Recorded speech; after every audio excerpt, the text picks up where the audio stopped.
Here's the thing about the big, beautiful bill. Last week, I said, I don't get the math, but I don't bet against President Trump. Within the conference, were you guys, I just was amazed at how it came over the finish line. Sean, you've seen this over the years. When you have an incoming president that wins on a mandate, he sweeps the battleground states, he wins the popular vote, was unambiguous about what he was campaigning on. He was campaigning on no tax on tips, no tax on overtime, making sure we front loaded all that border security money. I think that gets lost. The whole idea here was the Democrats typically hold Republicans hostage in these budget battles over military spending and the border, right? So what did we do? We front loaded a lot of the spending on the border. So you have the border wall completed. You've got all these new ICE agents. You've got all these new detention beds that can be built now without a single Democrat vote in the next few years. Same is true on defense spending. So that was a big win to kind of kneecap the Democrats' leverage for more and more spending in the next few years. So that's a big accomplishment. I think everybody understood what was at stake, and that, delivering for the American people was really a very, very important thing for us to do in this reconciliation bill. All right, guys. What a weekend. I hope you enjoyed your 4th of July. And this was no big normal 4th of July. I mean, the White House celebration was epic. B-2 bomber flying above, amazing fireworks, and a bill signing. I mean, and we're not even at the 250th anniversary of the country yet. By the way, they already announced for the 250th at the White House lawn, Dana White is bringing a UFC fight to the UFC lawn. This is going to be epic. A big, big 4th of July. I hope you and your family did well. My thoughts and prayers are obviously to the folks in Texas as they deal with this horrible tragedy. But it was a big weekend for the country to celebrate its 249th birthday. President Trump at the White House signing the big, beautiful bill. Flanked by members of Congress and supporters. It was really cool how they did this thing. The timing couldn't have worked out better. And by the way, let's just be clear. Big lesson learned out of this. Don't bet against Donald Trump.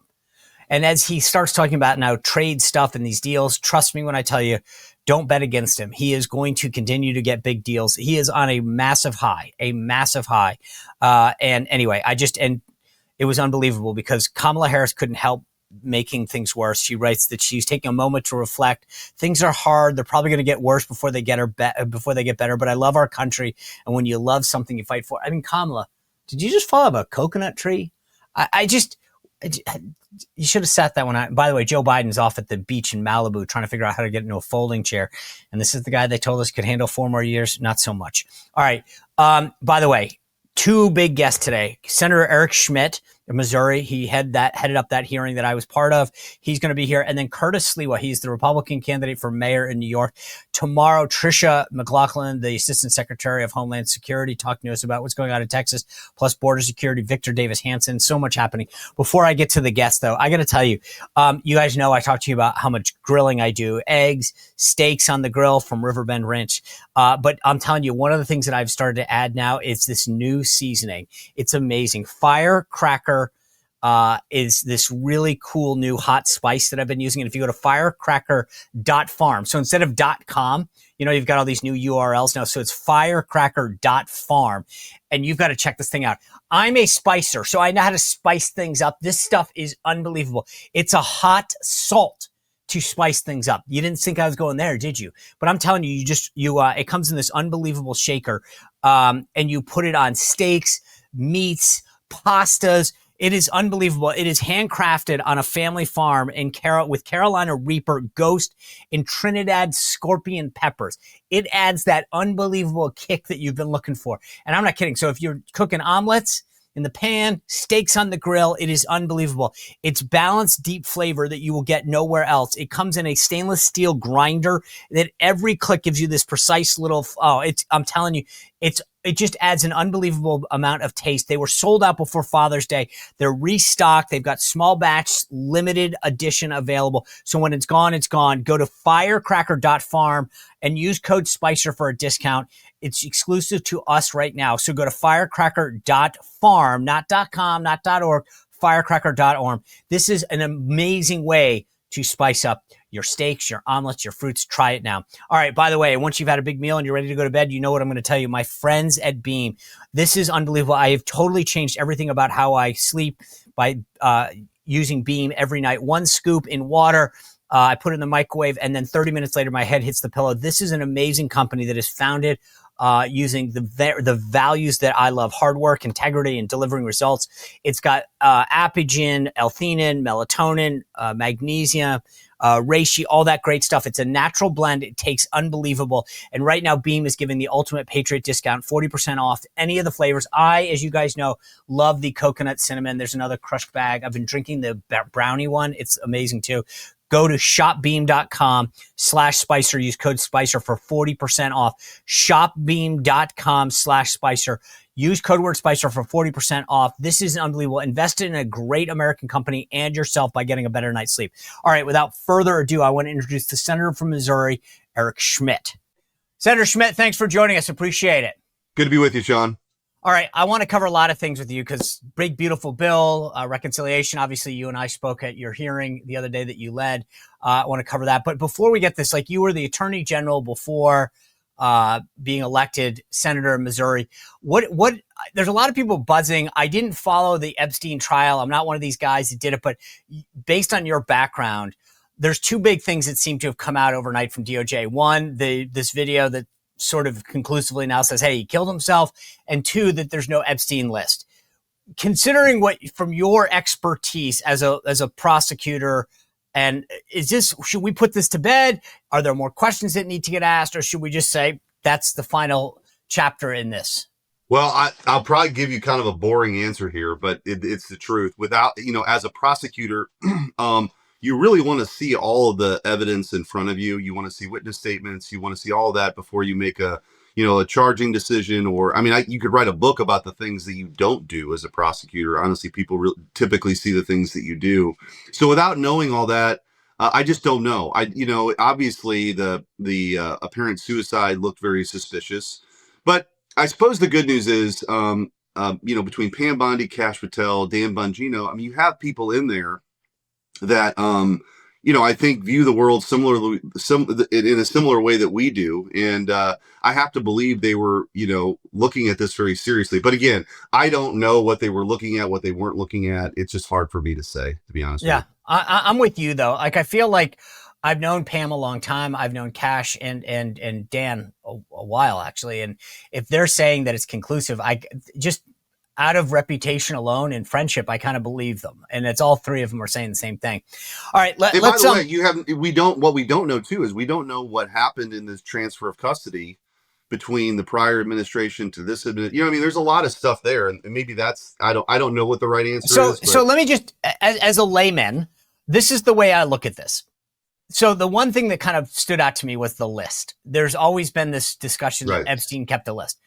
So my view is this, again, as a guy with like no law enforcement, no legal background, if there is truly a list, I got to believe that a ton of people saw it, right? And so that if you go out there, if you're Pam Bondi or Kash Patel or Dan Bongino and say, hey, there's no list, if there really was one, enough people know about the existence that you get called out, right? So I got to believe that reputationally, they know this. These are experienced folks that know that there either is one or isn't one. And if you go out telling people that there's not one, somebody's going to blow the whistle at some point, right?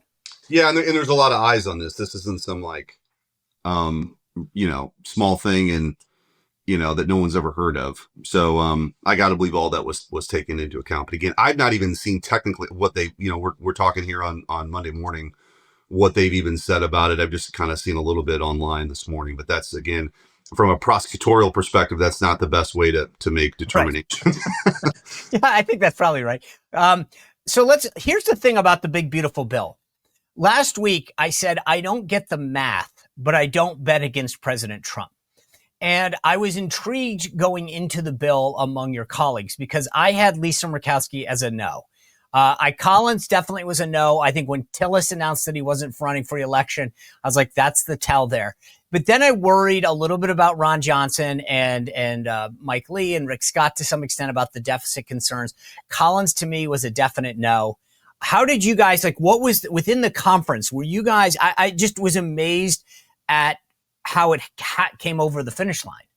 Yeah, I'll give a lot of credit to Senator Thune. And actually Jd Vance was in the House. I came over with him on whatever was the motion to proceed, where Collins actually voted to proceed to the bill. So procedurally, you got to get on the bill. There's a vote to get on the bill that you need 50 plus one.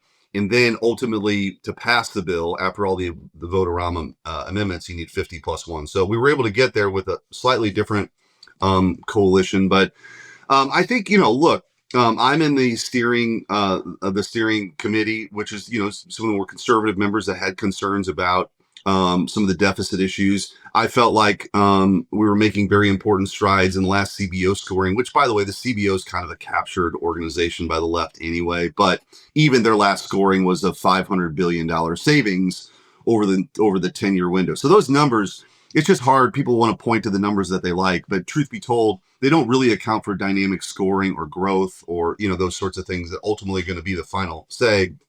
But Ron John was very clear. He wanted to get some savings. I think we're going to continue that process. There's nothing to say we're only going to have one reconciliation bill. And Senator Lee, Senator Lummis, Senator Scott, they were focused on some things, but they got there. I think they understood how important this was with all the priorities that we could put in place. And then, Senator Murkowski, it was, we got there, and that was a very important vote for Jd Vance to break the tie. So, but I think it's an exercise, Sean, you've seen this over the years. When you have an incoming president that wins on a mandate, he sweeps the battleground states, he wins the popular vote, was unambiguous about what he was campaigning on. He was campaigning on no tax on tips, no tax on overtime, making sure we front loaded all that border security money. I think that gets lost. The whole idea here was the Democrats typically hold Republicans hostage in these budget battles over military spending and the border, right? So what did we do? We front loaded a lot of the spending on the border. So you have the border wall completed. You've got all these new ICE agents. You've got all these new detention beds that can be built now without a single Democrat vote in the next few years. Same is true on defense spending. So that was a big win to kind of kneecap the Democrats' leverage for more and more spending in the next few years. So that's a big accomplishment. I think everybody understood what was at stake, and that, delivering for the American people was really a very, very important thing for us to do in this reconciliation bill.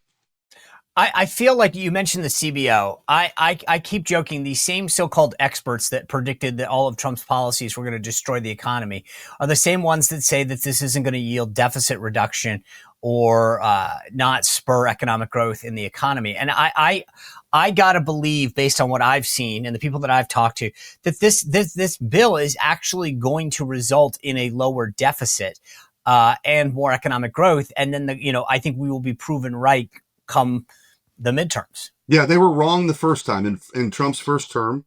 You were a part of that administration. They were wrong with their scoring on the original tax cut bill to the tune of like $1 trillion.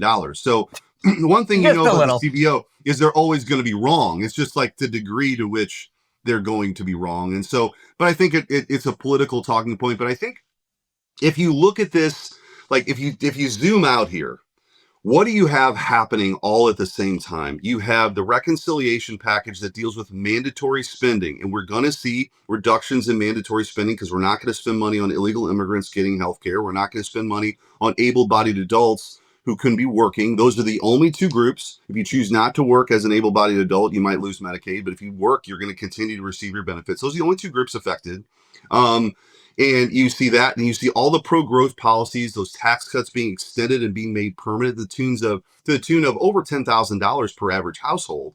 So, like, if you don't do this, Sean, it's a $4 trillion tax increase. It's cataclysmic for the economy and for real people. And then you've got all those investments, of course, in the border and military and all those sorts of things in energy. But you have that kind of pro-growth policy. Then you have the rescissions package. I know we might talk about that saves more money. Then you have these trade deals that are going to be announced. The money that's coming in from the tariffs is way more money than anybody ever expected.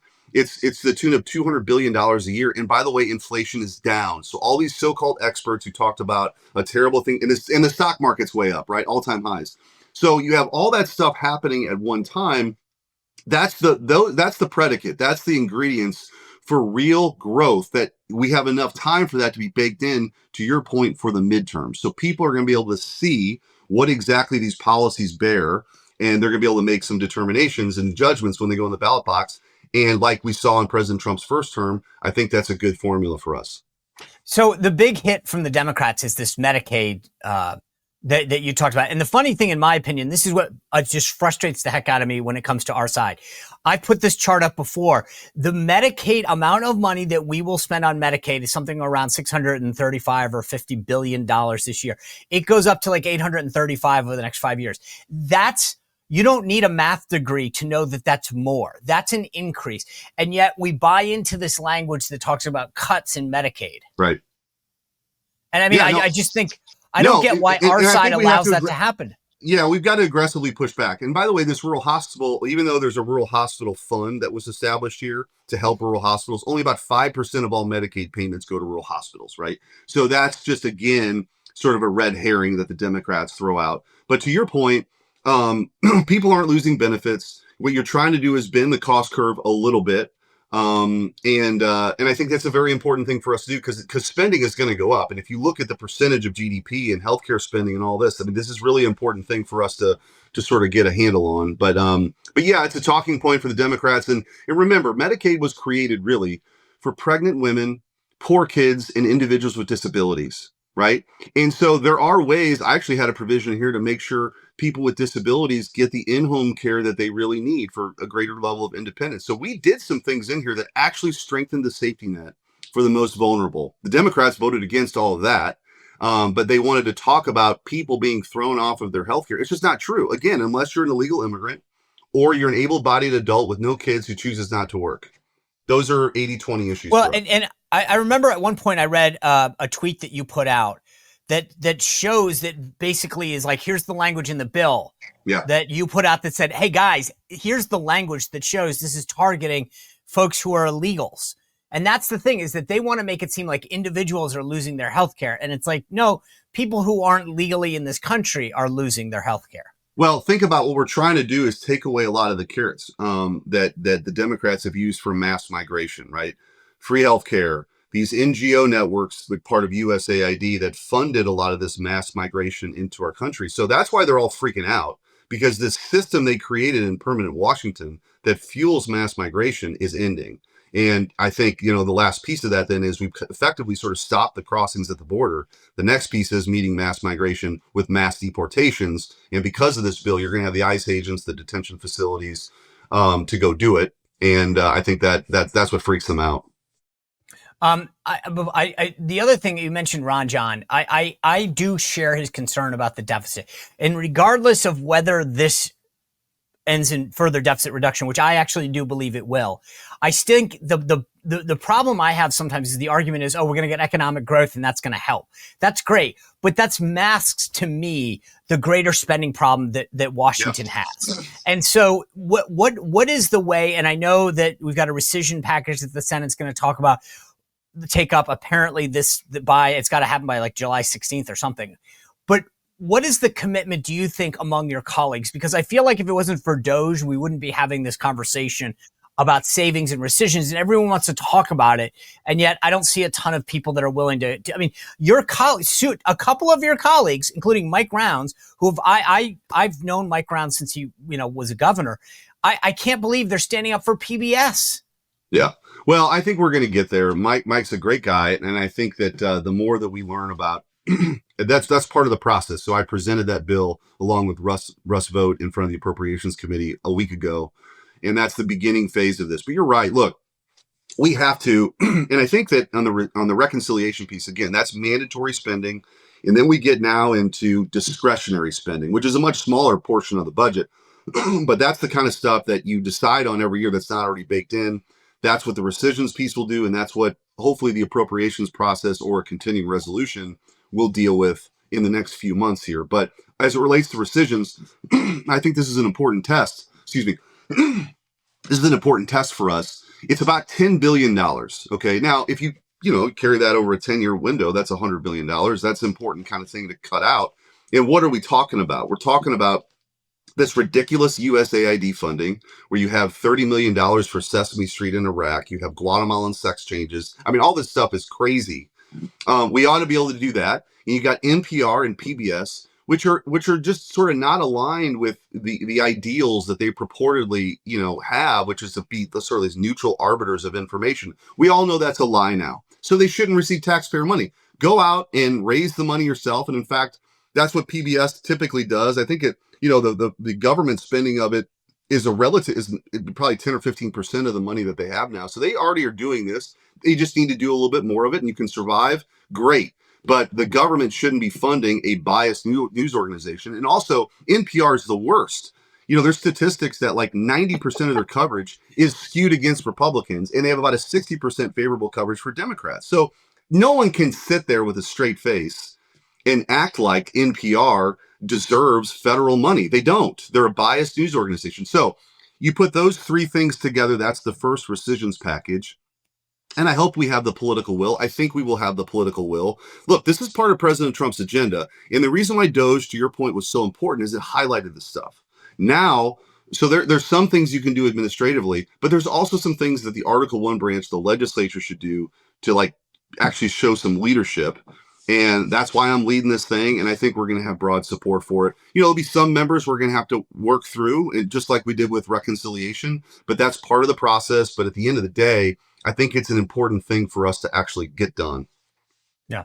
You led this hearing that that you asked me to testify at, I guess it's almost 2 weeks ago now.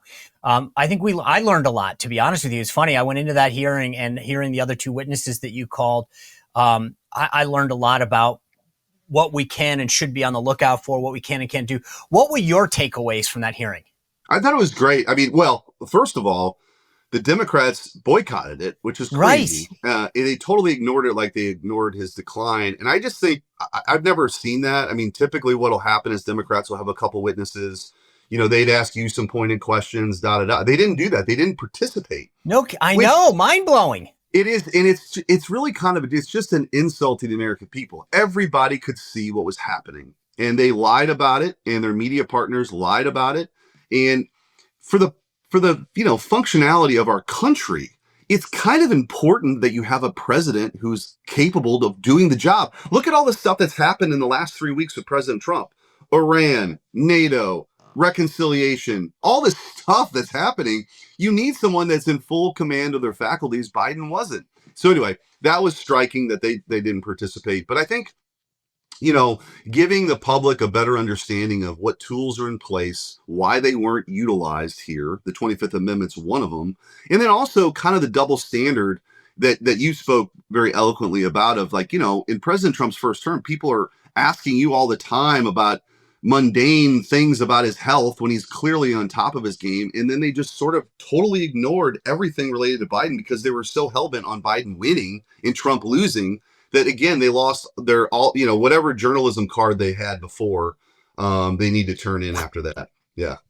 And this new book out now about how some of these guys are urging him to go to the debate. I was like, oh boy, I just thought it was fascinating. And I hope that his top aides are held accountable for lying to the American people about his fitness for office. Because that, to me, as I said to you in response to one of your questions, I feel like for as many times I got accused of lying or whatever, the idea that they stood there and told the American people over and over again that Joe Biden was fit for office. We saw it this past weekend. The guy couldn't undo a folding chair on a beach in Malibu, right, and he was fighting with the chair. So, Sean, but here's the thing. It's even worse than that. Like, they were actually selling the idea that not only is he capable at the time, that he should get 4 more years, right? And if it wouldn't have been for that debate performance, they were willing to go with that. Like, they were willing to tell the American people that this guy could serve another 4 years. And I guess they were going to do some secret handoff to Kamala, which, by the way, talk about threats to democracy that they always talk about. That's one of them. But what one of the takeaways from the hearing is we've already made a special access request to the archivist, who, by the way, happens to be Marco Rubio right now.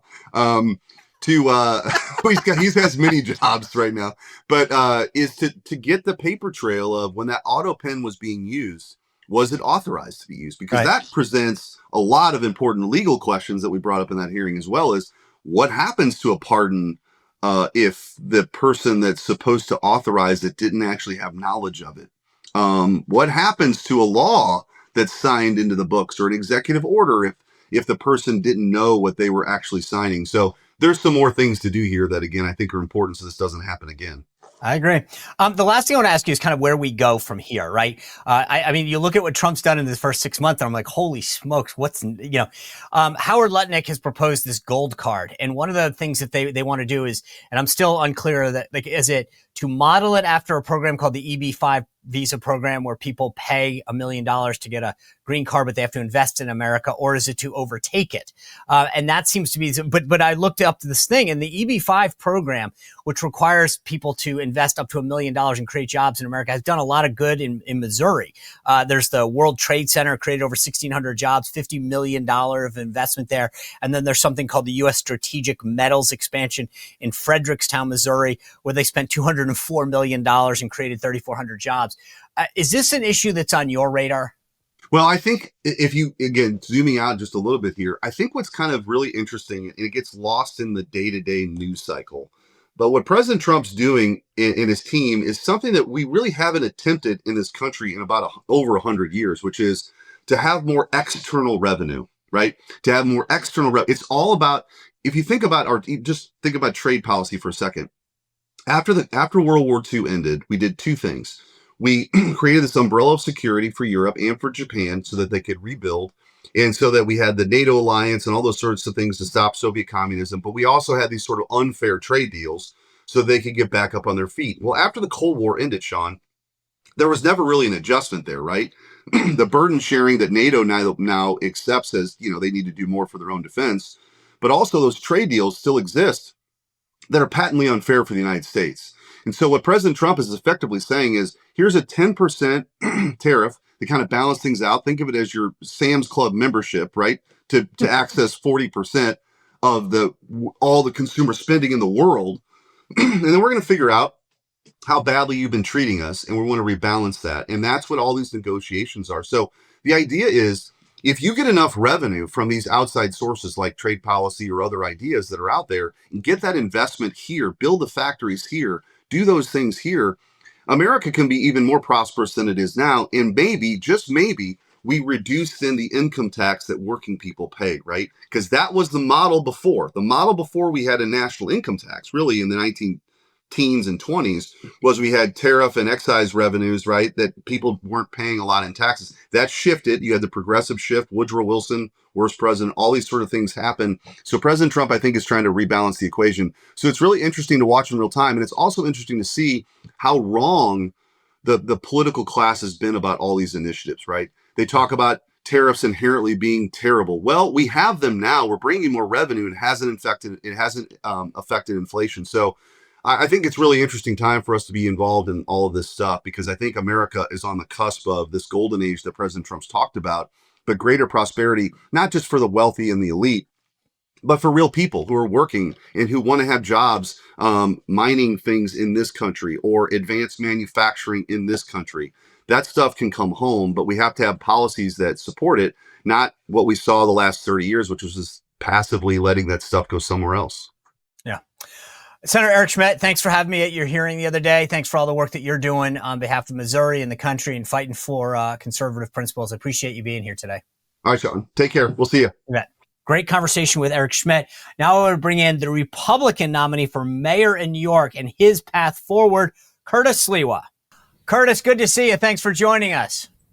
Oh, my pleasure. In fact, I'm in Long Island City. This is where Zohran won the vote by 75%. And I'm campaigning here to get some of these millennials and Gen Zers who voted for him to vote for me in the general election in November. All right, so let's get into the numbers then. Where do you think you stand right now? There's a lot of people who peg him, 60, 70% being mayor. They think Adams might have a shot. Where do you put your campaign right now in terms of the race to become the next mayor? Well, I ran against Eric Adams the last time in 2021, and I advised everybody he would be corrupt and that we would have chaos. And unfortunately, I was right. But I got 28% of the vote. So I start with 28% of the vote. I didn't have a Republican primary. Nobody challenged me. Eric Adams had that opportunity. He chose not to get into the Republican primary race. And in the latest polls, I'm rated third behind Zohran and Andrew Cuomo. Eric Adams is rated last. So he's got the highest unfavorable ratings of any candidate who has ever run for elective office, 69%, and I have favorability ratings. So I can go up. I don't see where Eric Adams or Andrew Cuomo go anywhere but where they are right now, which is loser status to Zohran. All right, so let's just say for hypothetical purposes that it's basically a two-person race, you and Zohran, right? Mamdani. If that was the case, last time you mentioned you got 28% against Adams. How do you go from 28 to 50 plus 1 this time, even if it's a two-person race? Well, hey, number one, Zohran has a following that's on the far left. He's left. He's progressive. He's a self-affirmed socialist. I can attract moderate Democrats. Also, a lot of independents. There are twice as many independents in New York City as there are Republicans. And I have a second line, an independent line, which is first on the ballot, protect animals, which a lot of women especially will vote for me because they may never vote for a Republican. But when it comes to protecting animals, no-kill shelters, and going after animal abusers, that's a passion for them. And that's a line that I have that no other candidate has had a following of. How many lines do you guys have in New York? I always feel like there's like 30 lines of different parties. How many are there? Well, to be honest with you, this is the first time that you had Andrew Cuomo opt for an independent line, Eric Adams, an independent line. In fact, he chose two, and he's going to have to choose one. I've never seen an election cycle like this. But remember, there were only two mainstream candidates, the Democratic Party, that's Zohran, Curtis Sliwa, the Republican line. It's almost impossible for somebody to get elected on an independent line because it's buried on the ballot. Right, but you add them up. So in your case, you have two lines, the Republican line and this animals line. So those get combined, right? Correct. And remember, a lot of those who are independents and moderate Democrats, especially women, will vote for me on the Protect the Animals independent line. But it goes Zohran, Democrat. It goes Curtis Sliwa, Republican, and the first independent line is Protect the Animals. So you'll actually see Curtis Sliwa next to one another, what makes it easy for the voters. It's going to be very difficult to find Eric Adams and Andrew Cuomo on the ballot. You're going to have to go on a search and find mission to get them on the scanner. Okay, so let's just, I said it was a potential, hypothetically, a two-person race. It's not. Do you feel confident that Cuomo stays in the race? What is the vibe there? I thought it was embarrassing the way he got his clock cleaned. And I can't believe he'd want to stay on the ballot, but apparently enough people are urging him to do it. Do you get the sense that he actually is going to see this through to November? I've known Andrew Cuomo as long as I've known Eric Adams, over 40 years. Andrew Cuomo's not leaving this race. He's number 2 in the polls. And you have to understand, on primary day, the unprecedented, never before, 102-degree weather pattern kept most of his 55-plus voters away. If it had been in a normal election day, he might have won, or it would have been a lot closer than it ended up being. So if I'm Andrew Cuomo, and I don't like Andrew Cuomo, and I don't like Eric Adams, and I'm the only Republican, they're the ones who want migrants to be able to vote Adams and Cuomo. They're for Sanctuary City. I'm not. But if I'm Andrew Cuomo, why would he drop out? He's in second place, only 6 points behind Zohran. Okay, so give me the Curtis Sliwa strategy, though. You had 28 last time. You got at least 4 major names in the race right now. You, Zohran Mamdani, Cuomo, and Adams, right? How do you get a winning coalition? Well, number one, Sean, I'm a Republican who can go into neighborhoods where the only Republican they've ever seen is Abraham Lincoln on a $5 bill. And the other campaign issue, which everybody actually nods their head no matter who they're in favor of, I said, you realize we live in a city under Eric Adams and previously Governor Cuomo, where the only thing we lock up is toothpaste in the drugstores, and we don't lock up criminals. And they have to take responsibility for that because they were in charge. And none of that was attended to. In fact, Sean, if Cuomo had succeeded as governor, if Adams had had a successful mayoralty, you would never have known who Zohran Mamdani is. Their two failures have created the traction for Zohran Mamdani because they created a city in which nothing's affordable, in which the cost of living is skyrocketing, and which crime and quality of life are an everyday reality for citizens. And that has given Zohran a turbocharge towards November 4th. I'm the only one in the streets who can take him on. These two guys spend all their time with the millionaires in the suites, and the millionaires were wrong in the primary. They chose Cuomo. Whoever they choose in this cycle, they'll be wrong again because this battle is going to be waged in the streets. Okay, so I want to look, I get the issues, right? To me, and I want to get to that in a second because it blows my mind. You're absolutely right. Like, if you care about immigration, if you care about crime, if you care about cost of living, you're the guy, right? That to me, you're more of the common sense guy than the Republican. It's just, you've been a fighter for New York for decades. That being said, I've been in campaigns a long time. They take resources, they take a team. Talk to me about what the Curtis Sliwa team looks like. Do you have adequate funding? Do you have a team behind you that's knocking on doors and targeting New Yorkers? Well, in New York City, we have something that is called matching funds. And I did not qualify for that because I didn't have a challenger in the Republican primary. I will receive my matching funds July 15th. I will have $4 million to start the campaign. And that's a lot of money at the beginning. And then you get an 8-to-1 match from every city resident who actually contributes to your campaign thereafter. So I will top out with $8 million. I will have close to 17,000 contributors, many of them on the low end. And I am the candidate of the blue-collar working class neighborhoods, the outer boroughs. Those are the boroughs that were abandoned by Cuomo as governor and by Eric Adams as mayor. Eric Adams has been a consistent adversary of everything in the outer boroughs. He put the migrant shelters in there. He put the normal shelters. He's for something called the City of Yes that would allow developers to knock down private residences, 1- and 2-family homes, and construct apartment buildings. And he's for the building of the lithium-ion battery warehouses, which are extraordinarily dangerous in residential areas. And I'm the only candidate, whether it's Cuomo or Adams, who's in opposition to all of those. So I'm the candidate of the blue-collar working class outer borough homeowners that Zohran wants to tax extra because of the complexion of their skin. So, look, the bottom line, though, as I said, I'm with you on the issues, and I think you're absolutely right. But it takes resources. You mentioned the money that you're going to get in matching funds. Have you had a conversation with anyone in the National Party or any of the super PACs or to come in and help you at any way, shape, or form? Well, nobody with the RNC, although I have the state GOP support, Elise Stefanik, the congresswoman, Mike Lawler, the congressman, and all the elected officials in New York City and New York State. So my support within the Republican ranks is solid. There are talks of putting together a PAC. I'm not at liberty to discuss that now. But I think a lot of Republicans have to really focus not so much on this election. There's so many bigger issues that President Donald Trump has, obviously, the Ukraine and Russia, trade with Red China, Iran, Israel, Hamas.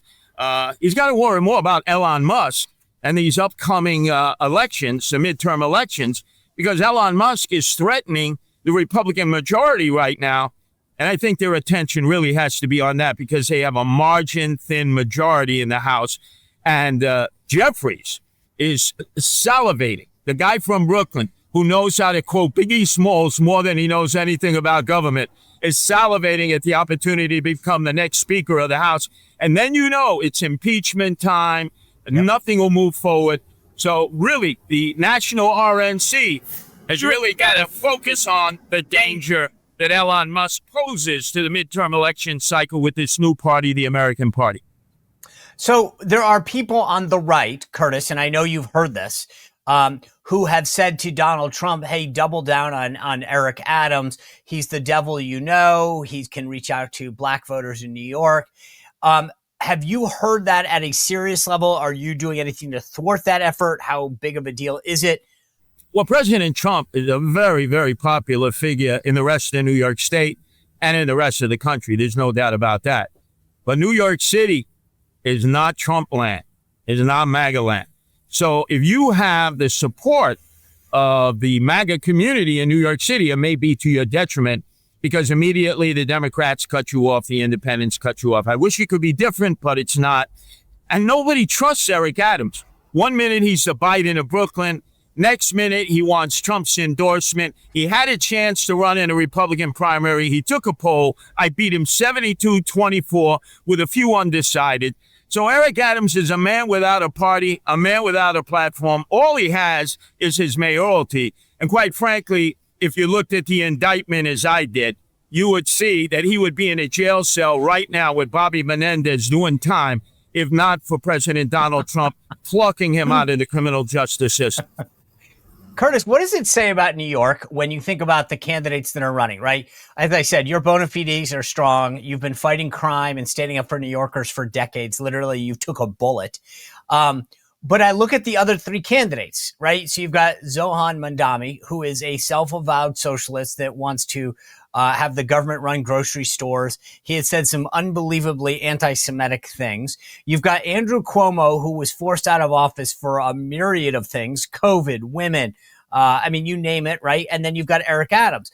What does it say that, like, those are three of the top four candidates that New Yorkers have decided to put forward? I mean, they chose Mamdani. I get Adams. People thought he, for whatever reason, they elected him the first time. But to your point, you've been sounding the alarm on Eric Adams, and yet New Yorkers he's still got enough support, some of it. But Zohran Mamdani, that's the one I think really baffles me, that New Yorkers chose him above all of the other Democrats in that race to make him their nominee. And that was a scary thing to me. Well, Sean, let me explain. All three that you described are Democrats.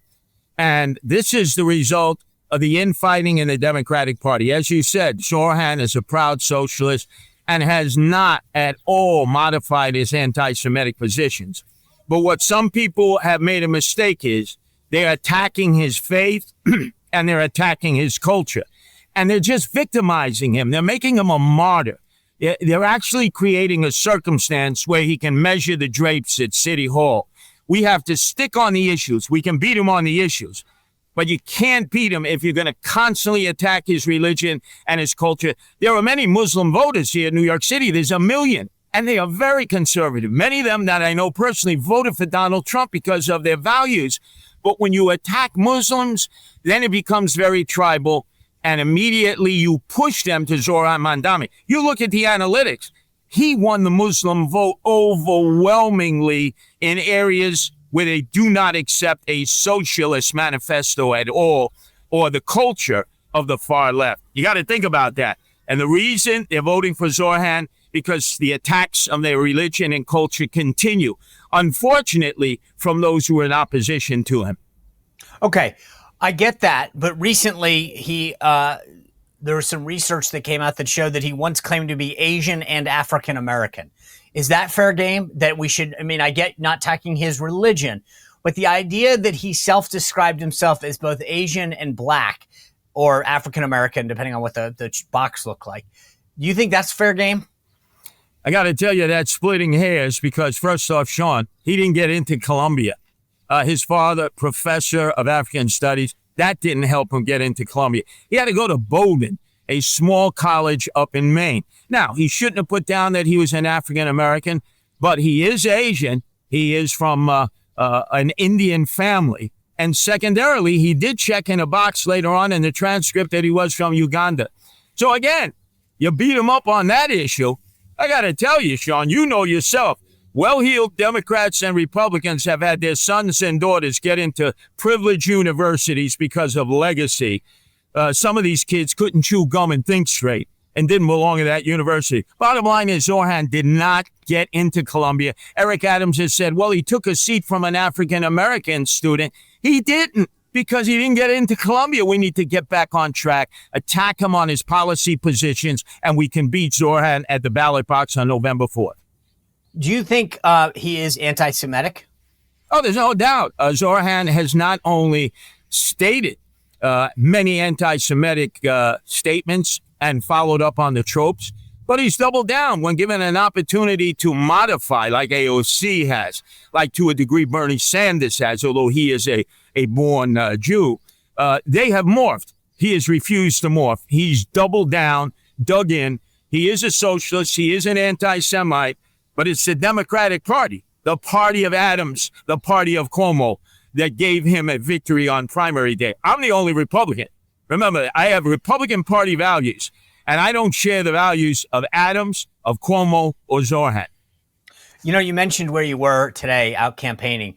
When you talk to folks, do they regret their vote or are they proud that they voted for Zohran Mamdani? No, in fact, some of them are yelling as we speak, as they're passing by.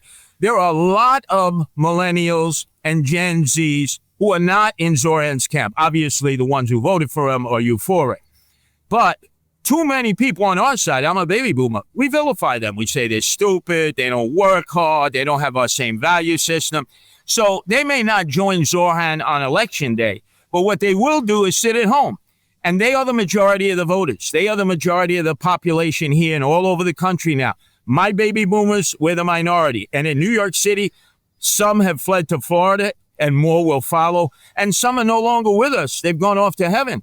So we don't have the votes solely with baby boomers. The millennials, the Gen Zers have the votes.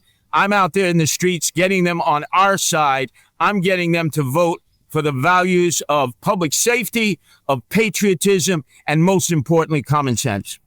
But Curtis, I guess the question I'm still trying to figure out as I went through the election results is, did they know what they were buying with Zohran Mamdani? Meaning, I mean, he obviously did a very good job on social media and getting the word out by doing a lot of clips like this.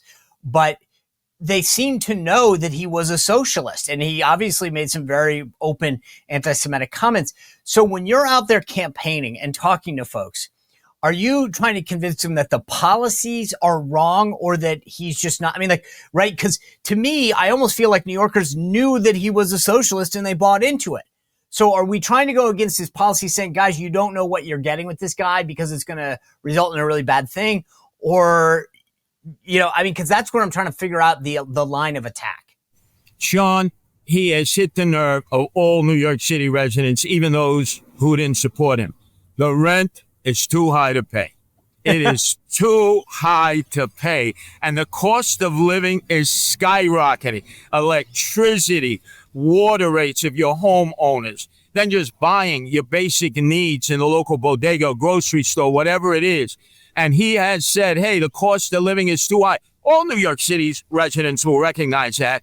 And Andrew Cuomo spent too much time fighting over the Palestinians and the Israelis, which is an important issue, but it's not going to determine the future of who becomes the next mayor of the city of New York. And Eric Adams has been invisible for 3.5 years on those issues. The reason nothing's affordable, the reason that the cost of living is skyrocketing is because of Eric Adams, the fees, the fines, the extra taxes, congestion pricing, which has strangled Lower Manhattan. I'm the only candidate against congestion pricing. Eric Adams, Cuomo, Zohran, for congestion pricing, for more taxes. So if you want a guy who wants to lower taxes, who the financial board of the city of New York rated the best candidate, because I'm the only one who would cut the budget, not any of those three, you got to vote for the Republican in November, Curtis Sliwa. And if people want to find out more about what I stand for that differentiates myself from Zohran, Cuomo, and Adams, all they have to do is go to sliwafornyc.com.